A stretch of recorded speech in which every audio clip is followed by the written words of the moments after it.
दूसरा उन तरह का पैदा होता ही। हज़रत उमर रदी अल्लाह ताला अन्हो जैसी शख्सियात पैदा ही नहीं होती दोबारा। सारे सहाबा दर रिसालत माब पे खुद आए। ये वो अजीम शख्स है जिसे अल्लाह के महबूब ने अल्लाह से मांग के लिया, कहा अल्लाह ये मुझे दे दे, अल्लाह से मांग के लिया है। इसलिए सूफिया कहते हैं कुछ मुरीद होते हैं, कुछ मुराद होते हैं। कुछ मुरीद होते हैं, कुछ मुराद होते हैं। मुरीद वो होता है जो चल के आता है, आके मुरीद होता है। मुराद वो होता है जिसे कहा जाता है कि ये कभी मेरा बन जाए ना, ये कभी आ जाए ना, मेरा बन जाए, उसको मुराद कहते हैं। हजरत उमर मुस्तफ़ा करीम की मुराद है, हुजूर की मुराद है। अल्लाहुम्मा आइज़्ज़िल इस्लामा बे इस्लाम उमर इब्न खत्ताब, ऐ अल्लाह इस्लाम को इज्जत दे दे, मेरे उमर को कलमा पढ़ने की तौफीक अता फरमा दे। और कैसे दुआ मांगी? और यार हजरत उमर की तो इस फजीलत का कोई जवाब नहीं दे सकता। मेरे रसूल पाक अलैहिस्सलाम सबके लिए ही दुआ मांगते हैं ना, हुजूर की दुआ आम है, लेकिन मुस्तफ़ा करीम ने काबे का गुलाफ थाम लिया और गुलाफ काबा को हुजूर ने सीने से लिपटाया और सीने से चिमटा के कहा अल्लाह मैंने तो कभी सवाल ही ज़्यादा नहीं किए, मैं करने आया हूँ, मुझे उम्र दे दे, उम्र दे दे। हुजूर ने मांग के लिया। और फिर जब जिसको हुजूर मांगे अल्लाह से कि हजरत उमर रदी अल्लाह ताला अन्हु का आज यौम शहादत है, मेरा तो दिल करता था कि फजर से बातें शुरू हों और सारा दिन ही उमर की बातें होती रहे, सारा दिन जनाब उमर की बातें, सारा दिन। इसलिए कि जिक्र जनाब उमर का होगा पर राजी अल्लाह के रसूल होंगे सल्लल्लाहु, तो जाग के बैठे, खुश हो के बैठे। हमारे यहाँ मनाया ही नहीं जाता। बाबे अल्लाह कीता साउन भादरों असू कता ते मुंडे जनवरी फरवरी, तो इस्लामी साल भी गया और वो तारीखें भी सारी गई। यकम मुहर्रम उम्मत मुस्लिमा के लिए बहुत बड़ा दिन है, बहुत बड़ा दिन। ये शहादत है हजरत उमर फारूक की रदी अल्लाह ताला। यहाँ छोटी छोटी बातों पे गवर्नमेंट छुट्टी करती फिरती है, छोटी छोटी बातों। इलेक्शन हो गया तो छुट्टी, फलां जगह पे थोड़ा सा किसी ने खबर दे दी कि कोई परेशानी है तो छुट्टी, फलां जगह ये हो गया तो छुट्टी। यहाँ तक के फलां वजीर साहब फलां इलाके में आएंगे तो सारे इलाके को छुट्टी। और अब तो इससे बड़ा हाल होने लगा है, अगर जिन लोगों की सिंध में हुकूमत है उनके लीडर का दिन आया तो उस दिन छुट्टी, और जिनकी पंजाब में हुकूमत है उनका दिन आया तो छुट्टी।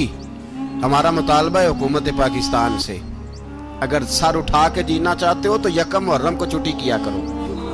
अगर सर उठा के जीना चाहते हो तो यकम मुहर्रम को छुट्टी करो जनाब उमर के दिन। और मिल्लत के जवानों को बताओ कि अगर इज्जत की जिंदगी जीना चाहते हो तो उस तरह जियो जिस तरह फारूक आजम जी के गए। इज्जत और वकार की जिंदगी, जमहूरियत हजरत उमर से सीखनी पड़ेगी। हुकूमत करने के तरीके हजरत उमर से, रियाया को सीखना पड़ेगा कि अमीर किस तरह बनाया जाता है और अमीर किस तरह के होते हैं। यहाँ लोग हमें यूरोप की मिसालें देते हैं, लोग यहाँ हमें आकर के अमेरिका की मिसालें, उन्हें क्या पता हुकूमत क्या होती है। वो कहते हैं जी वो साइकिल पे जाता है उनका हुक्मरान। मैंने कहा वो साइकिल पे जाता है? मेरे उमर फारूक मदीने से मक्के गए थे तो पैदल ही हज करने चले गए, पैदल ही। और जनाब उमर फारूक रदी अल्लाह ताला अन्हु ईद की नमाज पढ़ाने गए, ईद की नमाज उमर खुतबा ईद देने गए। और इस जमाने में कौन सा गरीब है जो नंगे पांव जाता हो? कौन सा गरीब है जो मस्जिद नंगे पांव जाता हो? लोगों ने तो 3 किस्म की चप्पलें रखी हुई हैं, एक मस्जिद जाने की अलहदा है, घर पहनने की अलहदा है, शादी ब्याह पे जाने की चप्पल अलहदा है। हजरत उमर फारूक रदी अल्लाह ताला अन्हु निकले ईद का खुतबा देने के लिए, तो बीवी से कहने लगे जूता।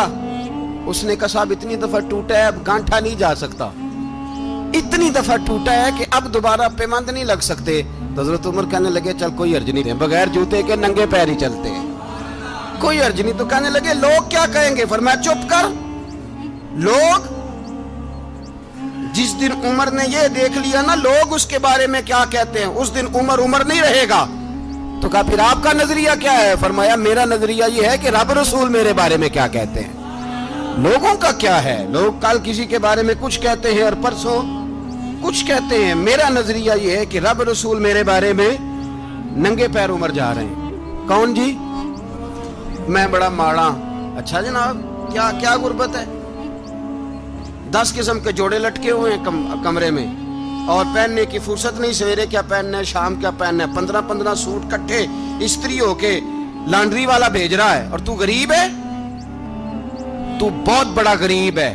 اس لیے کہ غربت پیسوں کی وجہ سے نہیں ہوتی، غربت تو دل کی ہوتی ہے. تو واقعی بڑا غریب ہے، اور تو غریب ہی رہے گا. امیر تو عمر فاروق تھے جو ننگے پاؤں چلے گئے عید کی نماز پڑھانے. تو رستے میں جو ملا کہنے لگا عمر جوتا تو پہن لو. فرمایا تمہیں عمر کا جوتا نہ پہننے کا نقص تو نظر آیا ہے، کوئی حرج نہیں. اگر عمر کو کبھی بتانا ہوا تو وہ والا نقص بتانا جو عمر کی سیرت میں پیدا ہو، کردار میں پیدا ہو، وہ والا نقص بتانا. یہ چھوڑو، جوتے آتے جاتے رہتے. ننگے پاؤں گئے، پاؤں دھوئے، نماز پڑھائی، لوٹ آئے. او بھائی، یہاں تو ہمارا بناؤ سنگار اترنا، جتنی توجہ کپڑوں کی طرف ہے اتنی توجہ کبھی ہماری علم کی طرف ہوتی نا. جتنا ذوق شوق ہمارا بناؤ سنگار کی جانب ہے، اتنا بناؤ سنگار کبھی ہمارا اخلاقیات کی جانب ہوتا تو معاملات بڑی حد تک سنورے ہوئے ہوتے. حضرت سیدنا فاروق اعظم رضی اللہ تعالی اپنی زندگی کو ترتیب دیا. ایک دن بھی خلافت نہیں مانگی اللہ سے. حضرت عوف بن مالک اشجعی ایک صحابی ہیں. حضرت عوف بن مالک رضی اللہ تعالیٰ عنہ فرماتے ہیں کہ جناب ابو بکر صدیق کا زمانہ تھا تو میں نے خواب دیکھا. میں نے خواب میں جناب عمر کو دیکھا، اور میں نے دیکھا کہ کوئی کہنے والا کہہ رہا ہے کہ عمر وہ ہے کہ اللہ کے رستے میں کوئی اسے جتنا مرضی برا بھلا کہے یہ پرواہ نہیں کرتا. کس کے رستے میں؟ بولے سارے. اس کا مطلب ہے اللہ کے رستے میں لوگ برا بھلا بھی